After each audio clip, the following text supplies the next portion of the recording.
ഒരു മോഡലാകണമെന്ന ആഗ്രഹത്തോടെ എത്തി പിന്നീട് ചതിക്കുഴിയിൽ വീണ നിരവധി പെൺകുട്ടികളെക്കുറിച്ച് നമ്മൾ കേട്ടിട്ടുണ്ട്.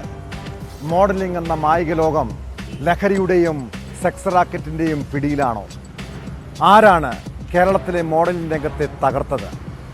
പ്രമുഖ മോഡലുകളായ കൊഞ്ചിത ജോണും ദാലുവും ജൂഡ് ഫെലിക്സും എല്ലാം തുറന്നു പറയുകയാണ്. പെൺകുട്ടികൾ കെണിയിൽ വീഴുന്നതിനെക്കുറിച്ചും ചതിക്കുഴിയെക്കുറിച്ചും മാത്രമല്ല, പുതിയ തലമുറയിൽ സംഭവിക്കുന്ന മാറ്റങ്ങളും പോലീസ് പട്രോൾ പരിശോധിക്കുന്നു. ഇതോടൊപ്പം തിരുവനന്തപുരം ശ്രീകാര്യത്ത് കൊലക്കേസ് പ്രതി ജോയിയെ വെട്ടിക്കൊലപ്പെടുത്തിയ കേസ് കൂടിയുണ്ട്. നടു റോഡിലിട്ട് ജോയിയെ കൊലപ്പെടുത്തിയത് ആരാണ്? അതിന് കാരണമെന്ത്? ആ വാർത്തയിലേക്കാണ് പോലീസ് പട്രോൾ ആദ്യം പോകുന്നത്. സ്വാഗതം.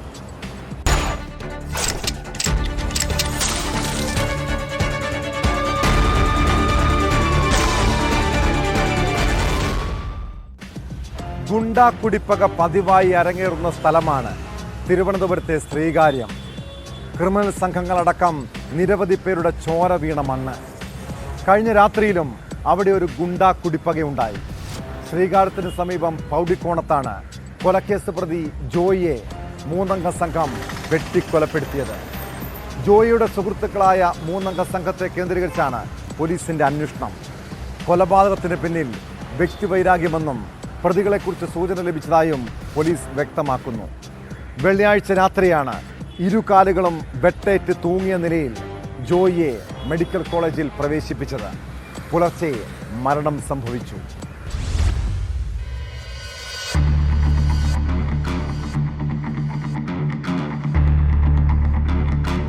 രാത്രി 9 പൗടിക്കോണം സൊസൈറ്റി ജംഗ്ഷനിലായിരുന്നു ആക്രമണം. കൊലപാതകം ഉൾപ്പെടെ നിരവധി ക്രിമിനൽ കേസുകളിലെ പ്രതിയായ വട്ടപ്പാറ കുറ്റ്യാണി സ്വദേശി വെട്ടുകത്തി ജോയ് കാപ്പ കേസിൽ ജയിലിലായിരുന്നു. 2 ദിവസങ്ങൾക്ക് മുൻപാണ് ജോയ് പുറത്തിറങ്ങിയത്. തുടർന്ന് കൂലിക്ക് ഓട്ടോറിക്ഷ ഓടിക്കാൻ പോവുകയായിരുന്നു. ഇന്നലെ ഓട്ടോറിക്ഷ പാർക്ക് ചെയ്യാൻ വീട്ടിലേക്ക് പോകുന്നതിനിടെ കാറിലെത്തിയ 3 അംഗ സംഘമാണ് ഓട്ടോറിക്ഷ തടഞ്ഞു നിർത്തി ആക്രമണം നടത്തിയത്. ഓട്ടോറിക്ഷ ഉൾപ്പെടെ അടിച്ചു തകർത്തതിന് ശേഷമായിരുന്നു ആക്രമണം.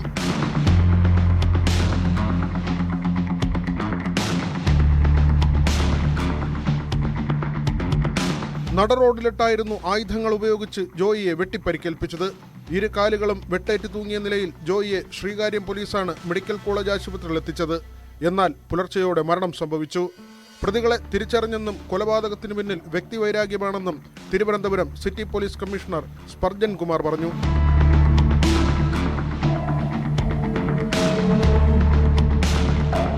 കുറ്റ്യാണി സ്വദേശികളായ അൻഷാദ്, അൻവർ ഹുസൈൻ, സജീർ എന്നിവർക്കായി തെരച്ചിലാരംഭിച്ചെന്നും പോലീസ് വ്യക്തമാക്കി.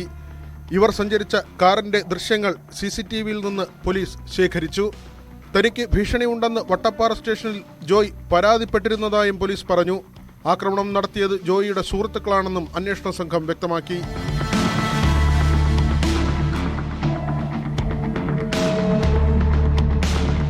ന്യൂസ് 18 തിരുവനന്തപുരം. ഉത്തർപ്രദേശിനെ വിറപ്പിച്ച സീരിയൽ കില്ലറാണ് കുൽദീപ് കുമാർ ഗാംഗ്വാർ.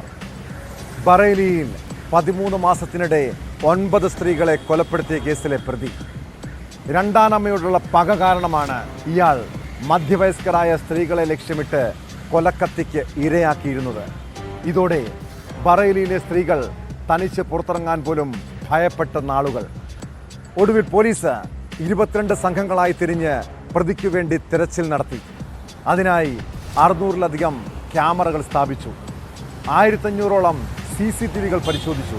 ഒടുവിൽ 38-കാരനായ കുൽദീപ് കുമാർ പോലീസിന്റെ പിടിയിലായിരിക്കുന്നു.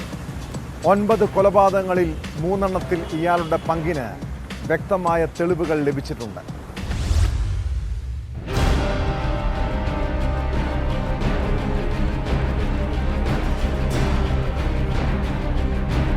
ഉത്തർപ്രദേശിലെ ബറേലിക്ക് ചുറ്റുമുള്ള ഗ്രാമങ്ങളിൽ കഴിഞ്ഞ 1 വർഷത്തിലധികമായി നിലനിന്ന ഭയത്തിനാണ് അറുതിയാകുന്നത്. വയലിൽ ഒറ്റയ്ക്ക് ജോലി ചെയ്യുകയോ വനപ്രദേശങ്ങളിലേക്ക് പോവുകയോ ചെയ്യുന്ന സ്ത്രീകൾ പലരും അപ്രത്യക്ഷരായി. പിന്നീട് അവരുടെ മൃതദേഹമാണ് കണ്ടെത്തിയത്. 13 മാസത്തിനിടെ 42-നും 60-നും ഇടയിൽ പ്രായമുള്ള 9 സ്ത്രീകളാണ് കൊല്ലപ്പെട്ടത്. സാരി കഴുത്തിൽ കുരുക്കിയായിരുന്നു എല്ലാ കൊലപാതകങ്ങളും. തുടർന്ന് മൃതദേഹം കരിമ്പുപാടത്ത് ഉപേക്ഷിക്കും. 8ാമത്തെ കൊലപാതകവും അവസാനത്തേതും തമ്മിൽ 7 മാസത്തെ ഇടവേളയുണ്ടായിരുന്നു. 22 സംഘങ്ങളായി തിരിഞ്ഞായിരുന്നു പ്രതിക്ക് വേണ്ടിയുള്ള തെരച്ചിൽ. 1500 CCTV ദൃശ്യങ്ങൾ പോലീസ് പരിശോധിച്ചു. കൊലപാതകങ്ങൾ നടന്ന സ്ഥലങ്ങളിൽ 25 കിലോമീറ്റർ ചുറ്റളവിൽ 600-ലധികം ക്യാമറകൾ സ്ഥാപിച്ചു. ഗൂഗിൾ മാപ്പിന്റെ സഹായവും തേടി. 1.5 ലക്ഷം മൊബൈൽ ഫോൺ വിവരങ്ങളും ശേഖരിച്ചതായി പോലീസ് പറയുന്നു. പ്രതിയെന്ന് സംശയിക്കുന്നയാളുടെ രേഖാചിത്രമടക്കം പോലീസ് പുറത്തുവിട്ടിരുന്നു. അന്വേഷണത്തിനൊടുവിലാണ് നവാബ്ഗഞ്ച് സ്വദേശിയായ കുൽദീപ് കുമാർ ഗാംഗ്വാർ പിടിയിലായത്. കൊലപാതകങ്ങൾ നടന്ന 3 ഗ്രാമങ്ങളിൽ ഇയാളുടെ ബന്ധുക്കൾ താമസിക്കുന്നുണ്ടെന്നും ഇവിടെ സ്ഥിരമായി വന്നു പോകാറുണ്ടായിരുന്നെന്നും പോലീസ് പറഞ്ഞു. मुख्य अभियुक्त कुलदीप पुत्र बाबूराम, जो कि इन घटनाओं का अकेला अभियुक्त भी है, उसको आज गिरफ्तार किया गया है. इसकी उम्र लगभग 35 साल है. इसका पारिवारिक बैकग्राउंड डिस्टर्ब रहा है. इसकी एक सौतेली माँ है और जो इसकी सगी माँ थी उनकी डेथ हो चुकी है. कुछ टाइम बीच में ऐसा था जब इसके पिताजी के द्वारा इसकी जो सगी माँ थी उनके साथ मारपीट और डोमेस्टिक वायलेंस किया जाता था और इसको लगता है कि इसकी सौतेली माँ की वजह से वो ऐसा हुआ. उनकी उम्र भी लगभग इसी एज ग्रुप की है जिस एज ग्रुप की महिलाओं को इसके द्वारा टारगेट किया गया है. കുൽദീപിന്റെ ബാല്യകാലം കുറ്റകൃത്യങ്ങൾക്ക് കാരണമായിരിക്കാമെന്ന് അന്വേഷണ ഉദ്യോഗസ്ഥർ പറയുന്നു. രണ്ടാം ഭാര്യയുടെ സമ്മർദ്ദം മൂലം തന്റെ അമ്മയെ പിതാവ് മർദ്ദിക്കുന്നത് കണ്ടാണ് ഇയാൾ വളർന്നത്. രണ്ടാം അമ്മയോടുള്ള പക കാരണമാകാം മധ്യവയസ്കരായ സ്ത്രീകളെ ലക്ഷ്യമിട്ടതെന്നും പോലീസ് കരുതുന്നു. ലൈംഗികമായി ഉപദ്രവിക്കാനുള്ള ശ്രമം സ്ത്രീകൾ ചെറുക്കുമ്പോഴാണ് കൊലപാതകം നടത്തിയിരുന്നത്. ഇരകളാരും ലൈംഗികാതിക്രമം നേരിട്ടതായി പോസ്റ്റ്മോർട്ടം റിപ്പോർട്ടിൽ പറയുന്നില്ല. കുൽദീപിന് സ്വന്തമായി മൊബൈൽ ഫോണില്ലാഞ്ഞതും അറസ്റ്റ് വൈകാൻ കാരണമായി. ലഹരിക്കടിമയായ കുൽദീപ് വിവാഹം കഴിച്ചെങ്കിലും ആക്രമണ സ്വഭാവം സഹിക്കാനാവാതെ ഭാര്യ ഉപേക്ഷിച്ചു പോയിരുന്നു.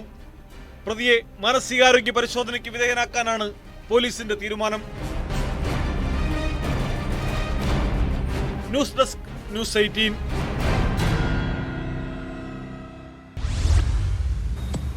അപകടത്തിൽ പരുക്കേറ്റ് വഴിയിൽ കിടക്കുന്നവരെ രക്ഷപ്പെടുത്തുന്നത് ഒരു പുണ്യപ്രവൃത്തിയാണ്.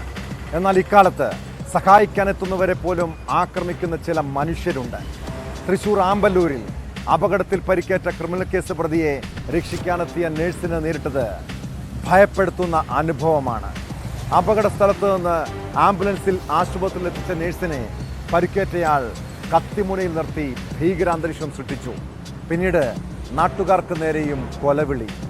20ഓളം കേസുകളിൽ പ്രതിയായ തിരുവനന്തപുരം കാഞ്ഞിരംകുളം സ്വദേശിയായ ഷിബുവിനെ പുതുക്കാട് പോലീസ് ബലപ്രയോഗത്തിലൂടെയാണ് കീഴടക്കിയത്.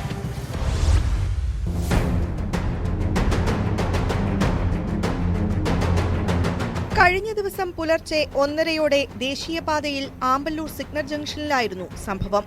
വയനാട്ടിലേക്ക് പോകുകയായിരുന്ന ഷിബുവിന്റെ ബൈക്ക് സിഗ്നലിൽ നിർത്തിയിട്ട കാറിന് പിന്നിലിടിച്ചതാണ് തുടക്കം. അതിവേഗത്തിൽ വന്ന ബൈക്കിൽ നിന്ന് വീണ ഷിബുവിന് കൈകാലുകൾക്ക് പരുക്കേറ്റു. ഓടിക്കൂടിയ നാട്ടുകാർ പാലിയേക്കര ടോൾ പ്ലാസയിൽ നിന്ന് ആംബുലൻസ് വരുത്തി ഷിബുവിനെ ആശുപത്രിയിലേക്ക് അയച്ചു. എന്നാൽ നിമിഷങ്ങൾക്കകം ആംബുലൻസ് സംഭവസ്ഥലത്ത് തിരിച്ചെത്തി. ആശുപത്രിയിലേക്ക് പോകും വഴി ആംബുലൻസിലെ മെയിൻ നഴ്സിന്റെ കഴുത്തിൽ കത്തിവെച്ച് തിരികെ എത്തിക്കാൻ ആവശ്യപ്പെടുകയായിരുന്നുവെന്ന് ഡ്രൈവർ പറഞ്ഞതോടെ നാട്ടുകാർ ഇടപെട്ടു. ഇതോടെ അക്രമാസക്തനായ ഷിബു നാട്ടുകാർക്ക് നേരെ കത്തിവീശി ഭീകരാന്തരീക്ഷം സൃഷ്ടിക്കുകയായിരുന്നു.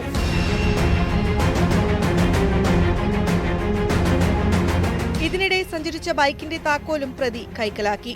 സംഭവം അറിഞ്ഞെത്തിയ പുതുക്കാട് പോലീസ് ബലപ്രയോഗത്തിലൂടെയാണ് ഷിബുവിനെ പിടികൂടിയത്. പരിക്കേറ്റ ഇയാൾക്ക് പ്രാഥമിക ചികിത്സ നൽകിയ ശേഷം കോടതിയിൽ ഹാജരാക്കി. പ്രതിക്കെതിരെ പോലീസ് വധശ്രമത്തിന് കേസെടുത്തിട്ടുണ്ട്. ഷിബു 20ഓളം ക്രിമിനൽ കേസുകളിൽ പ്രതിയാണെന്ന് പോലീസ് പറഞ്ഞു.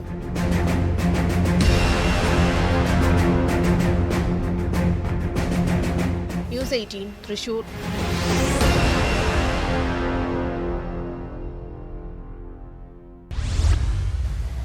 കൊച്ചിയിൽ മോഡലിംഗിന്റെ മറവിൽ നടക്കുന്ന ലഹരിയിടപാടുകളും വഴിവിട്ട പ്രവർത്തനങ്ങളും നിരവധി പെൺകുട്ടികളുടെ സ്വപ്നങ്ങളും ഭാവിയുമാണ് തകർത്തത്.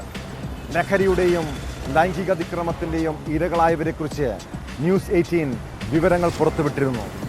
ഇക്കാര്യങ്ങൾ ശരിവെക്കുകയാണ് കേരളത്തിലെ പ്രമുഖ മോഡലുകളായ കൊഞ്ചിത ജോണും ദാലുവും ജൂഡ് ഫെലിക്സും. കൊച്ചിയിൽ മോഡലിംഗിന്റെ പേരിൽ നിരവധി തട്ടിപ്പ് കമ്പനികൾ പ്രവർത്തിക്കുന്നതായി ഇവർ വെളിപ്പെടുത്തുന്നു. ലൈസൻസ് ഇല്ലാതെ പ്രവർത്തിക്കുന്ന മോഡലിംഗ് കമ്പനികളുടെ മറവിൽ നിയമവിരുദ്ധ പ്രവർത്തനങ്ങൾ പലതും നടക്കുന്നുണ്ട്. മോഡലാകണമെന്ന് ആഗ്രഹത്തോടെ എത്തുന്ന പെൺകുട്ടികൾ ഇവരുടെ കെണിയിൽ കുടുങ്ങരുതെന്നും കൊഞ്ചിത മുന്നറിയിപ്പ് നൽകുന്നു.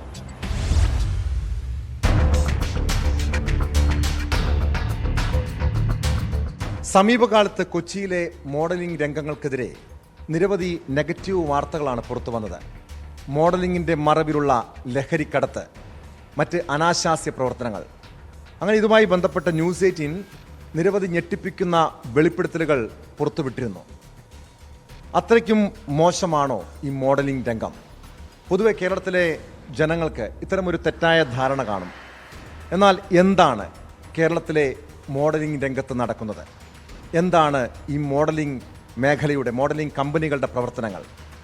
ന്യൂസ് 18 ഇപ്പോൾ ചേരുന്നത് പ്രമുഖ മോഡലിംഗ് ഷോ ഡയറക്ടർമാരായ ദാലുവും ജൂഡ് ഫെലിക്സും ഇതോടൊപ്പം പ്രമുഖ മോഡൽ കുഞ്ചിത ജോണുമാണ്. പൊതുവെ കേരളത്തിലെ ആളുകൾക്ക്, ജനങ്ങൾക്കൊരു തെറ്റായ ധാരണയുണ്ട്, മോഡലിംഗ് ഒരു മോശപ്പെട്ട മേഖലയാണെന്ന്. അങ്ങനെയാണോ? ഒരിക്കലുമല്ല. കാരണം ഏതൊരു പ്രൊഫഷനെ പോലും ഇതും ഒരു പ്രൊഫഷനായിട്ട് എടുക്കുന്ന എത്രയോ കുട്ടികളുണ്ട് ഞങ്ങളുടെ കൂടെ വർക്ക് ചെയ്യുന്നത് വർഷങ്ങളായിട്ട്. അല്ലാണ്ട് വേറെ ഇതിന് കാരണം സ്വതവേ മുന്നേക്ക് ഉണ്ടായിരുന്നത് പോലെ നമുക്ക് മുന്നേ കുറേ കുട്ടികൾ ഇതിൽ വരാൻ മടിച്ചിരുന്നത്. ഇപ്പം എന്ന് പറഞ്ഞാൽ വളരെ പ്രൊഫഷണലായിട്ടും നല്ല ഫാമിലിയിൽ നിന്നും പഠിച്ച കുട്ടികളാണ് ഇൻഡസ്ട്രിയിലേക്ക് വരുന്നത്. അതുകൊണ്ട് ഈ ഒരു ഇൻഡസ്ട്രീനെ അവരൊരു പ്രൊഫഷണലായിട്ട് തന്നെ കണ്ടു. അതിനെടുത്ത് ഇപ്പോൾ എക്സാമ്പിൾ കൊഞ്ചിത തന്നെ, നമ്മുടെ കൂടെ ഇരിക്കുന്ന കൊഞ്ചിത തന്നെ ഒരു പ്രൊഫഷണൽ, ഈ ഒരു ഇൻഡസ്ട്രീനെ വളരെ പ്രൊഫഷണലായിട്ട് കണ്ടു അവൾ ഇൻഡസ്ട്രിയിലാണ് വർക്ക് ചെയ്യുന്നത് തന്നെ. അപ്പോൾ ഏതൊരു വൈറ്റ് കളർ ജോബ് പോലും ഇതൊരു വൈറ്റ് കളർ ജോബ് തന്നെയാണ്. അതിനെക്കൊണ്ട് ഒട്ടും ഇപ്പം ദാലുവും ജൂഡും രണ്ടുപേരും പതിറ്റാണ്ടുകളായി, ഒരു 2-3 പതിറ്റാണ്ടായി, അത്രയും വർഷങ്ങളായി ഈ രംഗത്തുള്ളവരാണ്. ഇന്ന് നമ്മൾ കണ്ട ഇപ്പോൾ സമീപകാലത്ത് കൊച്ചിയിൽ നടക്കുന്ന മോഡലിംഗ് രംഗങ്ങളെക്കുറിച്ചുള്ള പല വാർത്തകൾ വന്നിരുന്നു. അടുത്തിടെ ഒരു മോഡൽ അൽക്കാ ബോണിയെ കൊക്കൈനുമായി പിടികൂടിയ വാർത്ത. പിന്നെ ന്യൂസ് 18 ഞങ്ങൾ തന്നെ പുറത്തുവിട്ടൊരു വെളിപ്പെടുത്തലുണ്ടായിരുന്നു. ഒരു തജാസ് മോഡലിംഗ് കമ്പനിക്കെതിരായി ഒരു പെൺകുട്ടി, നിരവധി പെൺകുട്ടികൾ പറഞ്ഞ കാര്യങ്ങളുണ്ട്. അവിടെ പല അനാശാസ്യ പ്രവർത്തനങ്ങളോ, പെൺകുട്ടികളെ മിസ്യൂസ് ചെയ്യുന്നു, സെക്ഷലി അബ്യൂസ് ചെയ്യുന്നു എന്നുള്ള വാർത്തകളൊക്കെ അവർ തന്നെ തുറന്നു പറയുകയാണ് ചെയ്തത്. അങ്ങനെയുണ്ടോ ഈ മോഡലിംഗ് കമ്പനികൾ അല്ലെങ്കിൽ ഈ മോഡലിംഗ് രംഗത്തെത്തുന്ന കുട്ടികൾക്ക് നേരെ ഇത്തരം ചൂഷണങ്ങൾ നടക്കുന്നുണ്ടോ? മോഡലിംഗ് കമ്പനിയുടെ കാര്യം നമുക്ക് കറക്റ്റായിട്ട് പറയാൻ പറ്റത്തില്ല. Because we don't consider them as a professional agency, specially in Kerala. എന്ന് വെച്ചാൽ നമ്മൾ ചെയ്യുന്നത് വെച്ചാൽ we are in the industry for ഒരു കുറച്ച് ഡെഡിക്കേറ്റഡ് ആയിട്ട് ഉള്ള ആൾക്കാരാണ് ഞാനും ദാലും. We are the one we started the modelling industry in Kerala actually. അപ്പോൾ അതിൽ വന്ന കുറേ പിള്ളേരും ഇപ്പോഴും കണ്ടിന്യൂ ചെയ്യുന്ന പിള്ളേരും പുതിയതായിട്ട് വരുന്ന ആൾക്കാരും അവരെല്ലാവരും വെരി പ്രൊഫഷണലാണ്. അതുപോലെ തന്നെ നമ്മൾ അവർക്കൊരു ചാൻസ് കൊടുക്കുന്നത് വെച്ചാൽ അവരിങ്ങോട്ട് പൈസ മേടിച്ചിട്ടില്ല നമ്മൾ ചാൻസ് കൊടുക്കുന്നത്. We find something good about it. They are got the model quality and they can carry what is a model requirement. അങ്ങനെയുള്ളവരാണ് നമ്മൾ സപ്പോർട്ട് ചെയ്ത് we are paying them to walk for our show, offer print ads with the designer collections. അപ്പോൾ ഈ modelling ഏജൻസിയോ modelling company എന്ന് പറഞ്ഞു പറഞ്ഞ ആൾക്കാർ എന്താണ് ചെയ്യുന്നത് ടു ബി ഓണസ്റ്റ് നമുക്ക് അറിയത്തില്ല. ആൻഡ് അതുപോലെ തന്നെ ആ വരുന്ന പിള്ളേരാണെങ്കിൽ തന്നെ അവർക്ക് എന്താണ് അവർ ചെയ്യുന്നത്, അല്ലെങ്കിൽ അവർക്ക് സെൽഫായിട്ടൊരു റിയലൈസേഷൻ വേണം. അവർ whether if they are model material ആണോ ഇല്ല എന്നുള്ളത് ആദ്യം അവർ സെൽഫായിട്ട് നോക്കണം. അല്ലെങ്കിൽ എല്ലാവർക്കും മോഡലാണെന്ന് പറഞ്ഞ് നടക്കാൻ പറ്റും, which we don't agree to that actually. എന്ന് വെച്ചാൽ ഒരു മോഡലാണെങ്കിൽ മോഡലാകേണ്ട ഒരു ബേസിക് സ്റ്റാറ്റിക്സ് വേണം. അത് ഒരു പെണ്ണാണെങ്കിലും ആണാണെങ്കിലും that is very much required and they have a very strict disciplined life also.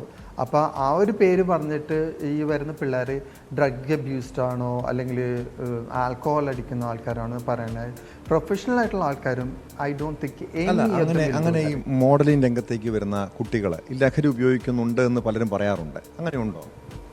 എൻ്റെ കൂടെ വർക്ക് ചെയ്യുന്ന എത്രയോ പ്രൊഫഷണലായിട്ട് ഈ ഒരു ഇൻഡസ്ട്രീനെ പ്രൊഫഷണലായിട്ട് കാണുന്ന ആണായിക്കോട്ടെ പെണ്ണായിക്കോട്ടെ, ഇവരാരും ഡ്രിങ്ക്സോ സ്മോക്കോ ഡ്രഗ്സോ ഒന്നും കൈകൊണ്ട് പോലും തൊട്ടില്ല. കാരണം അവരെ ലൈഫ് സ്റ്റാറ്റസ് ഇതെന്ന് പറഞ്ഞാൽ വളരെ സ്ട്രിക്റ്റ് ആയിട്ടുള്ളൊരു ലൈഫ് സ്റ്റൈലാണ് അവരിത് പോകുന്നത്. അവർ ഡെയിലി ജിമ്മിൽ പോകുന്നു, വർക്കൗട്ട് ചെയ്യുന്നു, അവർക്ക് ഇഷ്ടപ്പെട്ട പല കാര്യങ്ങളും അവർ വേണ്ടാന്ന് വെച്ചിട്ടാണ് ജീവിക്കുന്നത് തന്നെ, ഭക്ഷണങ്ങളൊക്കെ കഴിക്കാണ്ട്. എന്താ സംഭവിക്കുന്നത് ഈ മോഡലിംഗ് ഇൻഡസ്ട്രി ഇന്നിപ്പോൾ ഇവിടെ ഇരിക്കുന്ന പല മോഡലിംഗ് കമ്പനീസിന് എന്താണ് അവരുടെ ഡ്യൂട്ടി എന്ന് പോലും അറിയില്ല. കാരണം ഈ എങ്ങനെയെങ്കിലും പൈസ ഉണ്ടാക്കണം, അതാരെയും പറ്റിച്ചിട്ടാണെങ്കിലോ ചതിച്ചിട്ടാണെങ്കിലോ ഒക്കെ പൈസ ഉണ്ടാക്കണം. ഇപ്പോൾ ഈ മോഡലിംഗ് കമ്പനീസ് വരുന്നതൊക്കെ യങ്സ്റ്റേഴ്സ്, പയ്യന്മാരും ആ ഒരു ഏജിലൊക്കെ ആൾക്കാരൊക്കെയാണ് കൂടുതൽ വരുന്നത്. ഇവരുടെ ഉദ്ദേശങ്ങൾ വേറെ പലതും. ഒന്ന് ഈസി മണി, എത്രയും പെട്ടെന്ന് പൈസ ഉണ്ടാക്കാം. കാരണം ഇന്ന് നമ്മൾ നോക്കുമ്പോൾ ഏതൊരു യങ്സ്റ്ററിനും ഏതൊരു ആണിനായിക്കോട്ടെ പെണ്ണായിക്കോട്ടെ അവർക്ക് എങ്ങനെയെങ്കിലും നെയിം വേണം, ഫെയിം വേണം. അവരെ ഹോർഡിങ്സ് വരണം, സോഷ്യൽ മീഡിയയിൽ പിക്ചേഴ്സ് കാണണം, വൈറലാവണം. ഈ ഒരു ചിന്താഗതിയോട് കൂടിയിട്ടാണ് വരുന്നത്.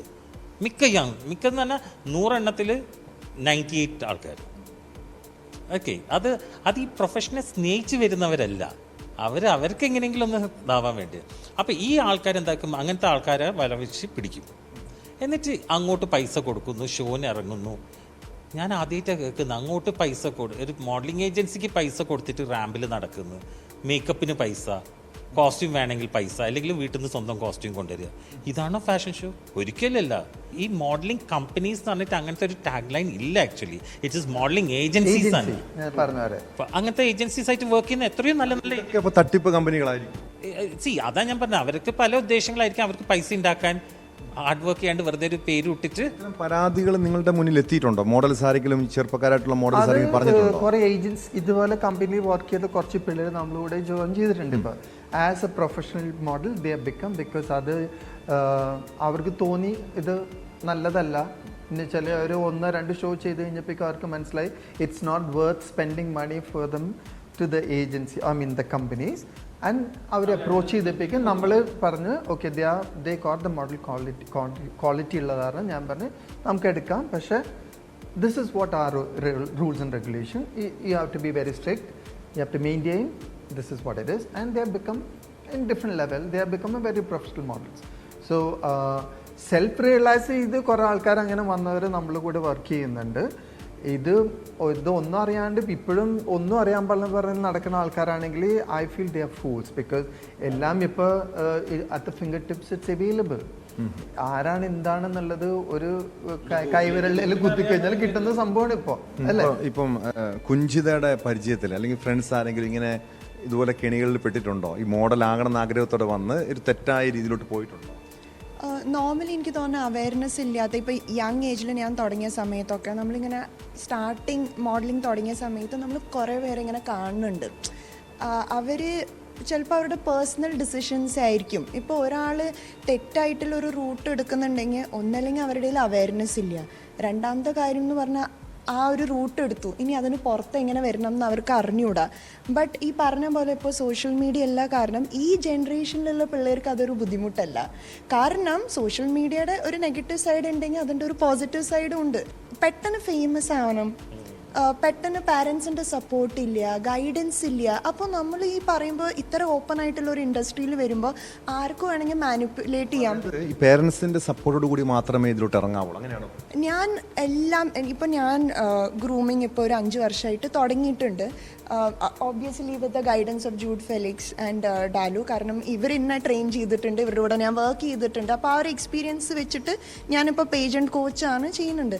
അപ്പോൾ ഇത് വരുമ്പോൾ എന്ന് പറഞ്ഞാൽ ഞാൻ പിള്ളേരുടെ അടുത്ത് പറയുന്ന ഒരു കാര്യമാണ്, be in contact with your parents. നിയമവിരുദ്ധമായി പ്രവർത്തിക്കുന്ന കമ്പനികൾക്കെതിരെ ഒരു നടപടി സ്വീകരിക്കണമെന്നാണോ നിങ്ങൾ പറയണേ? തീർച്ചയായിട്ടും അങ്ങനെ തെറ്റായ രീതികളിൽ പോകുന്ന കമ്പനിന് അതിനൊരു നടപടി എടുക്കുക തന്നെ വേണം. കാരണം ഇറ്റ്സ് ഹൈ ടൈം. കാരണം നമ്മളൊക്കെ ഇത്രയും ഹാർഡ് വർക്ക് ചെയ്തു ഇത്രയും ഇൻഡസ്ട്രീൻ്റെ ഒരു നിലവാരം ഉയർത്തിക്കൊണ്ടുവന്നിട്ട് ഇപ്പോൾ ഒരു ഫാഷൻ വീക്ക് എന്ന് പറഞ്ഞൊരു തമാശയായി മാറിയിരിക്കുന്നു. പണ്ടൊക്കെ ഫാഷൻ വീക്ക് എന്ന് പറഞ്ഞാൽ ഇന്ത്യയിൽ തന്നെ ആകെ 2 ഫാഷൻ വീക്കാണ്, ഒന്ന് ലാക്മി ഫാഷൻ വീക്കും ഒന്ന് വിൽസ് ഫാഷൻ വീക്കും. അങ്ങനെ അന്ന് അവിടെ ഇരിക്കുന്ന ഡിസൈനേഴ്സ് അങ്ങനെ നമ്മൾ ആദ്യമായിട്ട് കേരളത്തിൽ കൊച്ചിൻ ഫാഷൻ വീക്ക് എന്ന് പറഞ്ഞ ഫാഷൻ വീക്കിൽ ബോംബെയിൽ നിന്നും ഡൽഹിയിൽ നിന്നൊക്കെ ഡിസൈനേഴ്സിനെ കൊണ്ടുവന്നു. അതിൻ്റെ ഒരു പേരിൻ്റെ കോൺസെപ്റ്റ് എന്താണെന്ന് പോലും മനസ്സിലാക്കാണ്ടാണ് ഇന്ന് Chavakkad fashion week, Nilambur fashion week, Tirur fashion week. Hello excuse, അപ്പം എന്താണ് ഇന്നൊക്കെ പറയേണ്ടത്? അപ്പോൾ ഈ കൊച്ചിയിൽ നിങ്ങൾ തന്നെ പറഞ്ഞൊരു കാര്യമുണ്ട്, കൊച്ചിയിലെ ഈ മോഡലിംഗ് രംഗം പൂർണ്ണമായും തകർന്നു. ഇനി തിരിച്ചു വരവിനുള്ള സാധ്യതയുണ്ട്. കാരണം ഈ സമീപകാലത്ത് ഉണ്ടായിട്ടുള്ള ഈ മോഡലിംഗുമായി ബന്ധപ്പെട്ട നിരവധി കോൺട്രവേഴ്സീസ്, 2 മോഡൽസ് വാഹനാപകടത്തിൽ മരിച്ച കേസ്, അങ്ങനെ പല സംഭവങ്ങൾ വന്നപ്പോഴും ഈ മോഡലിംഗ് രംഗത്തിനെതിരായിട്ട് ഒരു നെഗറ്റീവ് ന്യൂസാണ് വന്നുകൊണ്ടിരുന്നത്.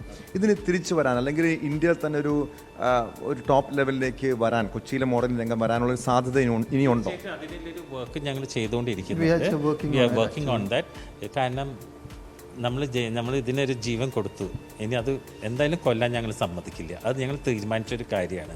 സോ അതിനുള്ളൊരു വർക്ക് ഞങ്ങൾ നടന്നുകൊണ്ടിരിക്കുന്നുണ്ട്. So we'll come up with something good. കാരണം ഇനിയും ഇൻഡസ്ട്രിയിലേക്ക് നല്ല നല്ല കുട്ടികൾ വരണം. ഇപ്പം വരുന്നതെന്ന് വെച്ചാൽ ഇപ്പോഴത്തെ പെൺകുട്ടികളിൽ നിന്ന് എല്ലാവരും എഡ്യൂക്കേറ്റഡ്, നല്ല ഫാമിലിയിൽ നിന്ന് വരുന്ന കുട്ടികളാണ്. അവർക്കറിയാം. പിന്നെ ഞാൻ പറയുന്ന എല്ലാവരുടെ അടുത്തും, അത് ആണായിക്കോട്ടെ പെണ്ണായിക്കോട്ടെ, എല്ലാവരുടെ അടുത്തും പറയും നോ പറയേണ്ട ഇടത്തിൽ നോ തന്നെ പറയണം. ഒരു പ്രാവശ്യം ചെയ്ത് ഞാൻ 2 പ്രാവശ്യം ചെയ്തു, 3ാമത്തെ പ്രാവശ്യം ചെയ്യുമ്പോഴാണ് അതൊക്കെ തെറ്റാന്ന് മനസ്സിലാവുന്നത്. Every work needs a hard work. That's my advice. ജൂഡും കുഞ്ചിതയും ദാലുവും 3 പേരും വർഷങ്ങളായി ഈ മോഡലിംഗ് രംഗത്ത് പ്രവർത്തിക്കുന്നവരാണ്. അവരുടെ അനുഭവങ്ങളാണ് പങ്കുവച്ചത്. അതായത് എളുപ്പ വഴിയിലൂടെ ഒരു മോഡലാകാൻ കഴിയില്ല. മോഡലിംഗ് എന്ന് പറയുന്നത് ഒരു മികച്ച പ്രൊഫഷനാണ്. അതിനുവേണ്ടി കഠിനാധ്വാനം വേണം. അതോടൊപ്പം കുഞ്ചിത പറഞ്ഞൊരു കാര്യമാണ് ഏറെ ശ്രദ്ധിക്കേണ്ടത്. കാരണം മാതാപിതാക്കളുടെ പേരൻസിൻ്റെ അനുമതിയോട് കൂടി നല്ല രീതിയിലുള്ള വഴികൾ തിരഞ്ഞെടുക്കുക.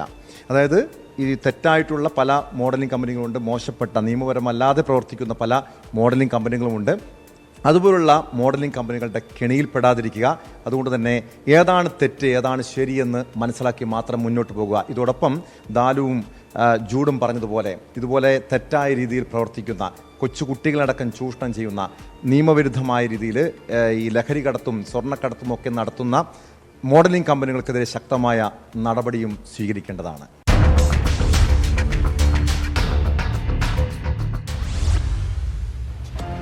ആഡംബര വീടുകളിൽ താമസം, പകൽ ആഡംബര വാഹനങ്ങളിൽ യാത്ര. തിരുവനന്തപുരം സ്വദേശികളായ ബിനുവും അനീഷും മോഷ്ടിക്കാൻ ഇറങ്ങുന്നത് തന്നെ ഇങ്ങനെ അടിച്ച് പൊളിച്ച് ജീവിക്കാനാണ്. ഇവരുടെ മോഷണ രീതിയും വ്യത്യസ്തമാണ്. ദേശീയപാതകളിൽ രാത്രിയിൽ നിർത്തിയിട്ടിരിക്കുന്ന വാഹനങ്ങളാണ് കൊള്ളയടിക്കുന്നത്. കഴിഞ്ഞ ദിവസം കൊല്ലം കൊട്ടാരക്കരയിൽ ചരക്കു വാഹനത്തിൽ നിന്ന് പണം മോഷണം പോയ കേസിലാണ് സംഘം വീണ്ടും പോലീസിന്റെ പിടിയിലായത്. നിരവധി മോഷണ കേസുകളിൽ പ്രതികളാണ് പിടിയിലായവരെന്ന് പോലീസ് പറയുന്നു.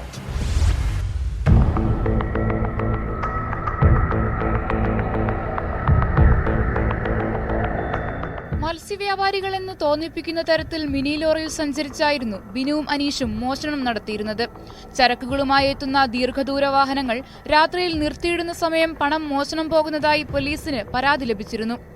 കഴിഞ്ഞ തിങ്കളാഴ്ച പുലർച്ചെ കൊട്ടാരക്കര ചന്തമുക്കിൽ നിന്നടക്കം 3 നിന്നായി 4 ലക്ഷത്തോളം രൂപ മോഷണം പോയിരുന്നു.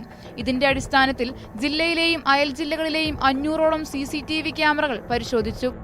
ഈ CCTV ദൃശ്യങ്ങളുടെ അടിസ്ഥാനത്തിൽ നടത്തിയ അന്വേഷണത്തിലാണ് ഇരുവരും പിടിയിലായത്. മിനി ലോറിയും പോലീസ് കസ്റ്റഡിയിലെടുത്തു.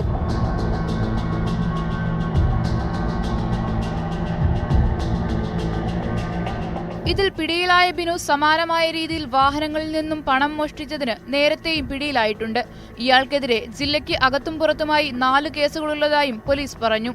മോഷ്ടിക്കുന്ന പണം ഉപയോഗിച്ച് ആഡംബര വീട്ടിലാണ് ബിനു താമസിച്ചിരുന്നത്.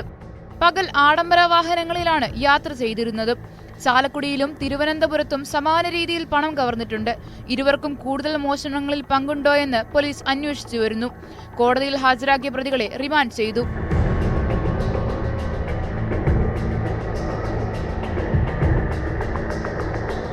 ന്യൂസ് 18 കൊട്ടാരക്കര.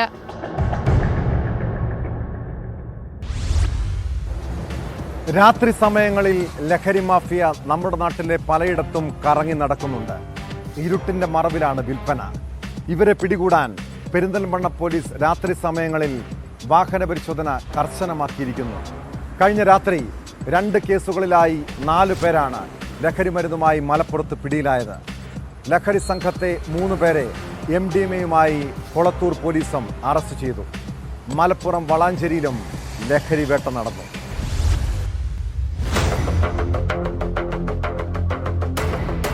രാത്രി 11ഓടെ നടത്തിയ പരിശോധനയിലാണ് കാറിലും ബൈക്കിലുമായി എത്തിയ 3 അംഗ സംഘത്തെ കൊളത്തൂരിൽ പിടികൂടിയത്. പുത്തനങ്ങാടി സ്വദേശികളായ ചോരിക്കാവുങ്ങൽ ഷെബിൻ വർഗീസ്, ചള്ളപ്പുറത്ത് മുഹമ്മദ് റിൻഷാദ്, മഞ്ചേരി സ്വദേശി അബ്ദുൽ വദൂദ് എന്നിവരെയാണ് പെരിന്തൽമണ്ണ ഡിവൈഎസ്പി സാജു കെ എബ്രഹാമിന്റെ നേതൃത്വത്തിലുള്ള സംഘം അറസ്റ്റ് ചെയ്തത്. ഇവരുടെ കൈവശമുണ്ടായിരുന്ന 5.82 ഗ്രാം MDMAയും പിടിച്ചെടുത്തു. ഇവർ മുൻപും ലഹരിമരുന്ന് കേസുകളിൽ ഉൾപ്പെട്ടവരാണെന്ന് പോലീസ് പറഞ്ഞു.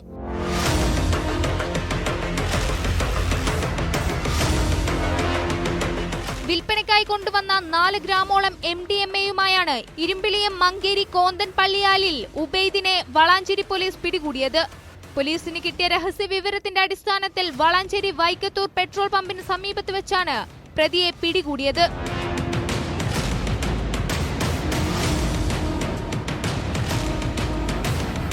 News news 18 Tirur.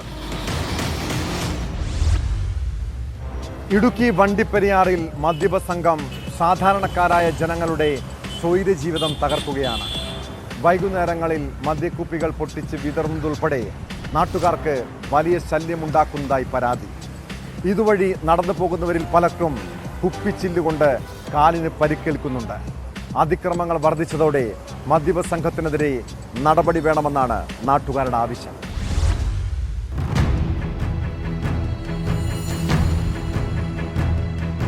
വണ്ടിപ്പെരിയാറിലെ വാളാടി പന്തടിക്കുളം റോഡിൽ മദ്യപ സംഘം സ്ഥിരമായി എത്തി മദ്യപിച്ച ശേഷം മദ്യക്കുപ്പികൾ പൊട്ടിച്ച് ചില്ലുകൾ വിതറുമെന്നാണ് പരാതി. കുപ്പികൾ പൊട്ടിച്ച് സമീപത്തെ തേയില തോട്ടങ്ങളിലേക്ക് വലിച്ചെറിയുന്നതും പതിവാണ്. ശല്യം സഹിക്കാതായതോടെ നാട്ടുകാർ പലതവണ പോലീസിൽ പരാതി നൽകിയെങ്കിലും യാതൊരു നടപടിയും ഉണ്ടായില്ല. റോഡിലൂടെ പോകുന്ന വാഹനങ്ങളുടെ ടയറുകൾ കുപ്പിച്ചില്ലുകൾ തറച്ച് പഞ്ചറാകുന്നതും ഇരുചക്ര വാഹനങ്ങൾ ഉൾപ്പെടെ ടയർ പൊട്ടി മറിഞ്ഞു വീണ അപകടങ്ങൾ ഉണ്ടാകുന്നതും പതിവായിട്ടുണ്ട്. മദ്യപിച്ച ശേഷം മദ്യക്കുപ്പികൾ അടിച്ച് പൊട്ടിച്ച് റോഡ് സൈഡുകളിൽ ഇടുക, അതുപോലെ തന്നെ തേയിലക്കകത്തോടൊക്കെ മദ്യക്കുപ്പികൾ പൊട്ടിച്ച് വലിച്ചെറിയുക, ഇങ്ങനെ നിരവധിയായ സംഭവങ്ങൾ ദിവസങ്ങളോളം ഇങ്ങനെ നടന്നു വരികയാണ്. കഴിഞ്ഞ ദിവസം HML എസ്റ്റേറ്റിൽ പണിയുന്ന ഒരു സ്ത്രീയുടെ കാലിൽ കുപ്പിച്ചില്ല് തറച്ച് പരിക്ക് പറ്റി. പിന്നെ അവർ ഡിസ്പെൻസറി പോയി ആശുപത്രി ചികിത്സയൊക്കെ തേടി. അതുപോലെ തന്നെ കുട്ടികളാണെങ്കിലും നടന്നു വരുന്ന സ്കൂൾ കുട്ടികളുണ്ട്, അവരൊക്കെ കാലുകളിൽ കുപ്പിച്ചില്ല് തറയ്ക്കുന്ന സംഭവങ്ങളൊക്കെ ഉണ്ടായിട്ടുണ്ട്. അതുപോലെ തന്നെ കഴിഞ്ഞ ദിവസങ്ങളിൽ വണ്ടികൾ ഇരുചക്ര വാഹനങ്ങളിലും മറ്റു വണ്ടികളിലുമൊക്കെ കുപ്പിച്ചില്ലിൻ്റെ ഇത് കൊണ്ടുകയറി ടയറുകൾ പഞ്ചറാകുന്ന അവസ്ഥയുണ്ട്. വളരെ സാമൂഹിക വിരുദ്ധമായ പ്രവർത്തനങ്ങൾ. നമ്മൾ മദ്യപിക്കുന്ന ആളുകളോട് നമ്മൾ പറയുക ഇതിങ്ങനെ പാടില്ല എന്നൊക്കെ പറഞ്ഞാൽ നമ്മുടെ നേരെ കയർക്കുന്ന സംഭവങ്ങൾ ഉണ്ടായിട്ടുണ്ട്. നമ്മളെ ചീത്ത വിളിക്കും. അതുപോലെ അത് അവരുടെ ഏതോ ഔദാര്യത്തിൽപ്പെട്ട കാര്യമാണെന്നുള്ള രീതിയിലുള്ള പ്രവർത്തനങ്ങളാണ് ഇവിടെ നടന്നു വരുന്നത്. ഇവിടെ നമുക്ക് നോക്കിയാൽ മനസ്സിലാവും, ഇവിടെ മൊത്തം കുപ്പിയുടെയും കുപ്പിച്ചിലിൻ്റെയും അവശിഷ്ടങ്ങളാണ്. മദ്യപിച്ച ശേഷം കുപ്പി അടിച്ചു പൊട്ടിച്ചിടുന്ന ഒരു പ്രവണതയാണ് ഇവിടെ കാണുന്നത്. മദ്യപാനത്തിനു ശേഷം തേയിലത്തോട്ടങ്ങളിലേക്ക് വലിച്ചെറിയുന്ന കുപ്പികൾ പൊട്ടിച്ചിതറി ചില്ലുതറച്ച് പരിക്കേൽക്കുന്നതായി തോട്ടം തൊഴിലാളികളും പറയുന്നു. ഇരുട്ട് വീഴുന്നതോടെ റോഡിലേക്ക് എത്തുന്ന മദ്യപ സംഘത്തെ പിടികൂടാൻ പോലീസിന്റെ രാത്രികാല പരിശോധന ശക്തമാക്കണമെന്ന് നാട്ടുകാർ ആവശ്യപ്പെട്ടു. ന്യൂസ് 18 ഇടുക്കി. കുറ്റകൃത്യങ്ങളുടെ മറ്റു ചില വാർത്തകൾ ചുരുക്കത്തിൽ. തുമ്പയില കൊണ്ടുള്ള തോരൻ കഴിച്ചതിന് പിന്നാലെ യുവതി മരിച്ച സംഭവത്തിൽ അസ്വാഭാവിക മരണത്തിന് കേസെടുത്തു പോലീസ്. ചേർത്തല സ്വദേശി ഇന്ദുവാണ് കഴിഞ്ഞ ദിവസം മരിച്ചത്. പോസ്റ്റ്മോർട്ടം റിപ്പോർട്ടും രാസപരിശോധനാ ഫലവും ലഭിച്ചാൽ മാത്രമേ മരണകാരണം വ്യക്തമാകൂ എന്ന് പോലീസ്. എറണാകുളം കാക്കനാട്ടെ അപ്പാർട്ട്മെന്റിൽ നിന്നും ലഹരി മരുന്നുമായി യുവതി ഉൾപ്പെടെ 9 പേർ പിടിയിൽ. 13 ഗ്രാം MDMA-യുമായി പിടിയിലായത് പാലക്കാട് തൃശൂർ സ്വദേശികൾ. 11 മാസം പ്രായമായ സ്വന്തം കുഞ്ഞിനെ കഴുത്തിനെരിച്ച് കൊലപ്പെടുത്തിയ കേസിലെ പ്രതിയായ യുവതി കഞ്ചാവുമായി അറസ്റ്റിൽ. കണ്ണൂരിൽ അറസ്റ്റിലായത് കോട്ടയം കാഞ്ഞിരമറ്റം സ്വദേശി കെ ശില്പ. നമ്മുടെ രാജ്യം വികസനത്തിലേക്ക് അതിവേഗം കുതിക്കുന്നുവെന്ന് ഭരണകൂടം അവകാശപ്പെടുമ്പോഴും സ്ത്രീ സുരക്ഷയിൽ നാം എത്രമാത്രം പിന്നിലാണെന്നത് ആശങ്കയുളവാക്കുന്ന കാര്യമാണ്. ബംഗാളിലെ സർക്കാർ ആശുപത്രിയിൽ വനിതാ ഡോക്ടറെ ബലാത്സംഗം ചെയ്ത് കൊലപ്പെടുത്തിയത് രാജ്യത്തെയാകെ ഞെട്ടിച്ചിരിക്കുന്നു. കൊൽക്കത്തയിലെ RG കാർ മെഡിക്കൽ കോളേജിലാണ് 31-കാരിയായ PG വിദ്യാർത്ഥിനി ക്രൂരപീഡനത്തിന് ഇരയായി കൊല ചെയ്യപ്പെട്ടത്. സെമിനാർ ഹാളിൽ അർദ്ധനഗ്നയായ നിലയിലായിരുന്നു മൃതദേഹം. ക്രൂരമായ ബലാത്സംഗത്തിന് ശേഷം കൊലപ്പെടുത്തിയെന്നാണ് പോസ്റ്റ്മോർട്ടത്തിലെ കണ്ടെത്തൽ. സംഭവം നടന്ന് 2 പകലും 1 രാത്രിയും കഴിഞ്ഞിട്ടും പ്രതികളെ പിടികൂടാൻ കഴിഞ്ഞിട്ടില്ല. നിർഭയയ്ക്ക് വേണ്ടി പോരാടിയ നാട് ഈ ഡോക്ടർക്ക് നീതി കിട്ടാനും തെരുവിലിറങ്ങേണ്ടി വരും. ഇതോടെ ഇന്നത്തെ പോലീസ് പട്രോൾ പൂർണ്ണമാകുന്നു. നമസ്കാരം.